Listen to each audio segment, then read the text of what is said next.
இந்த ஜங்க் ஃபுட்டை கூட அந்த வெஜிடபிள் சாப்பாடு சாப்பிட அதான் உடம்பு நல்லா சொல்லிட்டான். குண்டாப்பா இனி சிப்ஸ் தான் வேணும் போடா. என்ன பண்றது தெரியல, இந்த பைபிள் வர கத்திட்டே இருக்கு. சரி நாமளே ஹெல்த்தியா செய்வோம். இந்த ஆப்பிள் வச்சு செய்வோம். அந்த தோல் மொத்தத்தையும் சீவிக்கினே அதை கட் பண்ணி எடுத்துப்போம். ஸ்லைஸா கட் பண்ணியாச்சு.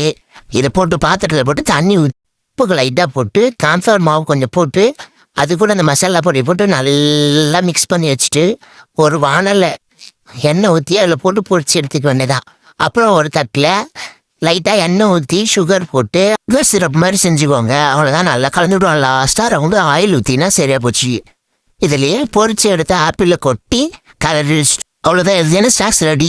இந்த மௌன ட்ரை பண்ணி பாரு. இன்னும் புதுசாக இருக்கு, சாப்பிட்டு பார்ப்போம். நைனா சூப்பராக இருக்கு நைனா. அந்த உனக்கு ஒன்று நினச்சிருக்கேன் சாப்பிட்டு. சரிப்பா, குட் நைட். ஆமாம் டேஸ்ட்டாக இருக்கேன். இந்த மாதிரி அதனால் நம்மளே செஞ்சு தருவோம். என்னடா மௌனா என்ன தூக்கம் இல்லையா உனக்கு? ஐயன் ஸ்நாக்ஸை மச்சியும் நான் அப்போ பார்த்தா பிடிங்க. சரி பார்த்து லைட் ஆஃப் பண்ணணும் போ.